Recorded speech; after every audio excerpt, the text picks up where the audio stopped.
Hello. So just sitting outside of Madison Square Gardens, which is, it says the world's most famous arena. So sort of an iconic place here in New York. And I came here last night. My yoga course finished yesterday. And it was kind of, it was a awkward experience. I didn't really know how to be, something that I was so involved with for a period of time, and I'm very immersed.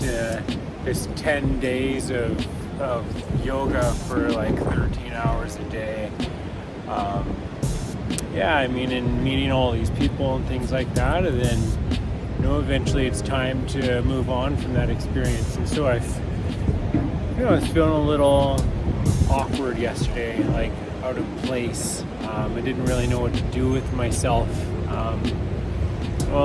Feeling a little melancholy, I guess, sort of just, back on my own. And it's like a new leg of this whole thing where now it's time for the internship and to take everything that I learned and did and whatnot and move on.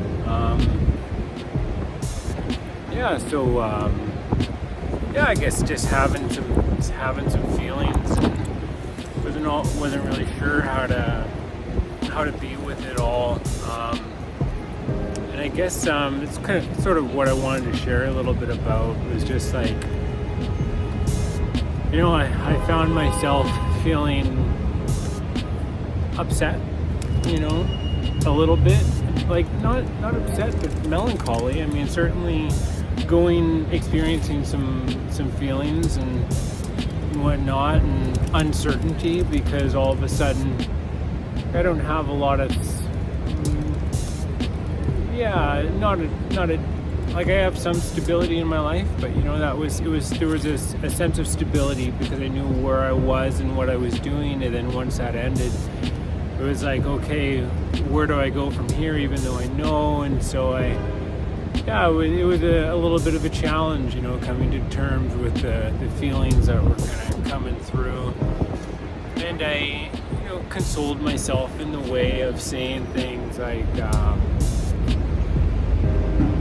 it's okay to have feelings, to be going through, as you're going through a transition, going through a process of letting go and of what was happening and embracing something else. I mean, I think it's only natural to feel a little bit out of place. I mean, awkward.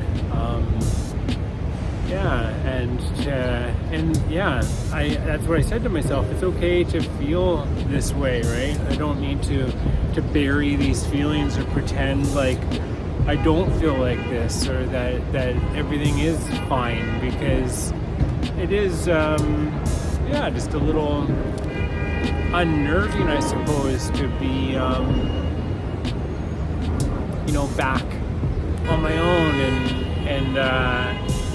in this transition anyways. So, some of the thoughts that certainly occurred to me was because, I think I do reflect on, while honoring the process I'm going through, also kind of reflecting on, I in a sense know better to do with some of these things. And I know, or as I've been taught, that you can't have a feeling that is, feelings stem from beliefs. You can't have a feeling without having a belief about something.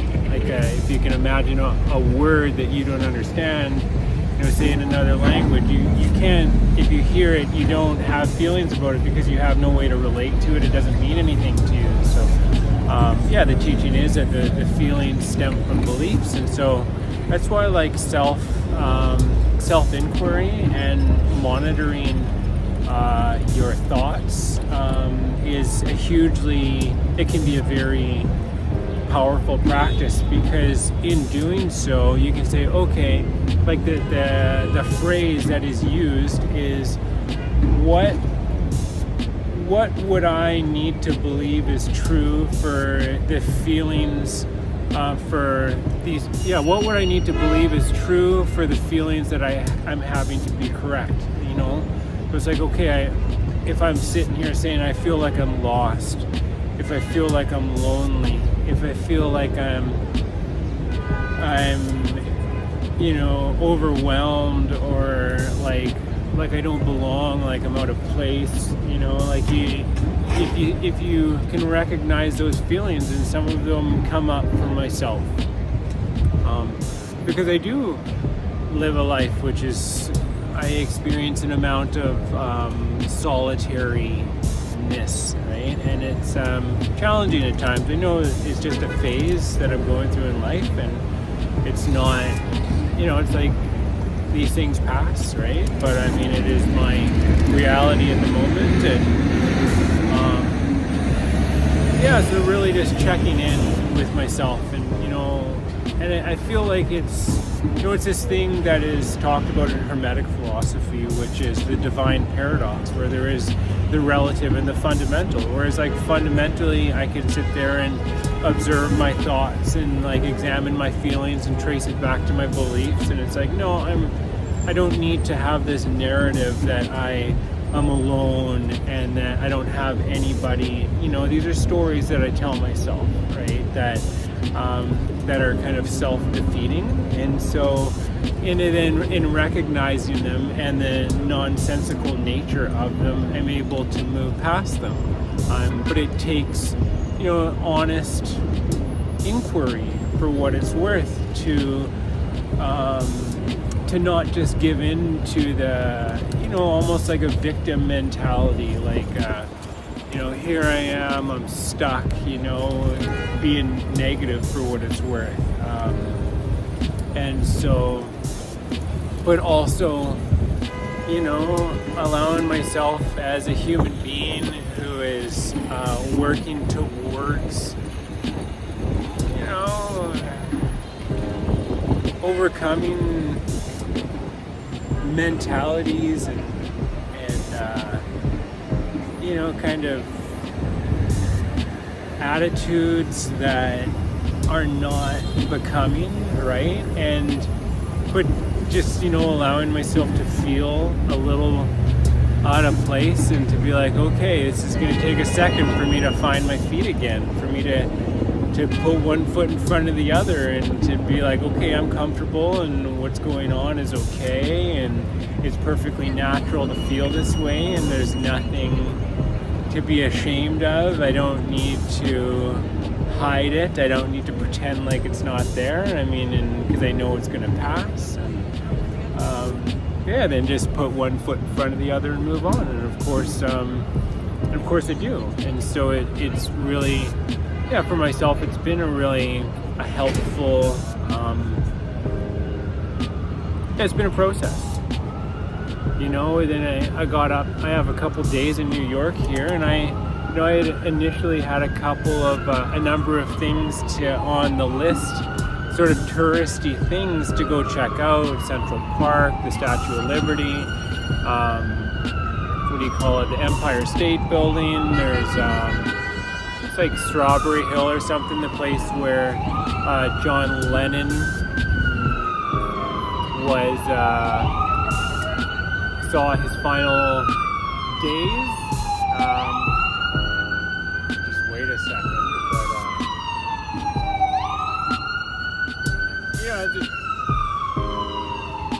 There's a few. There's a few other things that little things to go see and do, and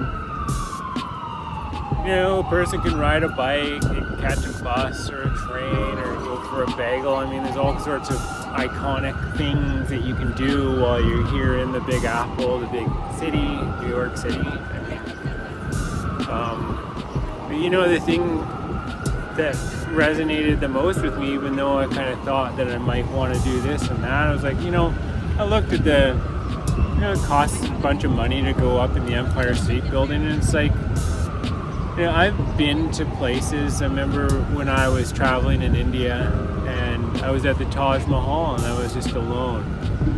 And it's like, And I realized, and same thing when I was traveling through Egypt, it's just like, you can go to these places, right? I mean, but for myself, what I really realized is it's really who you're there with. It's who you can share the moment with. I mean, and right now that is with you, you know, with you, right? Because this is who I have in my life, is whoever watches my videos. This gives me a moment to express myself and to share something. I mean, that is what I'm doing. So yeah, I decided I don't need to do these touristy things. I might go see this museum, make my dad proud because he likes museums. So apparently there's a good one here. I mean, it kind of resonates with me, but I've just decided to just walk slowly through the city and see a couple things. I mean, but yeah, just take it one step at a time and really, spend the day as like a meditation, just kind of walking around, going wherever the wind blows me, so that's the plan. And not do too much sitting. I tell you, the hardest part of a yoga course is the sitting.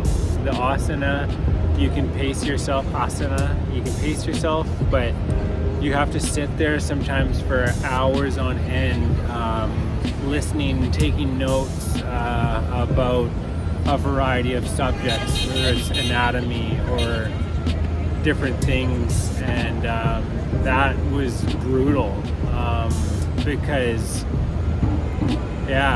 just sitting there,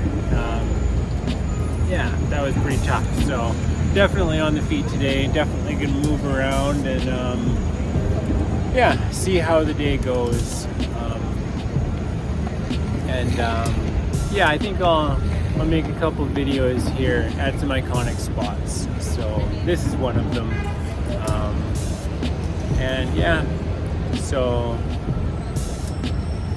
thanks for listening. It really helps me to share.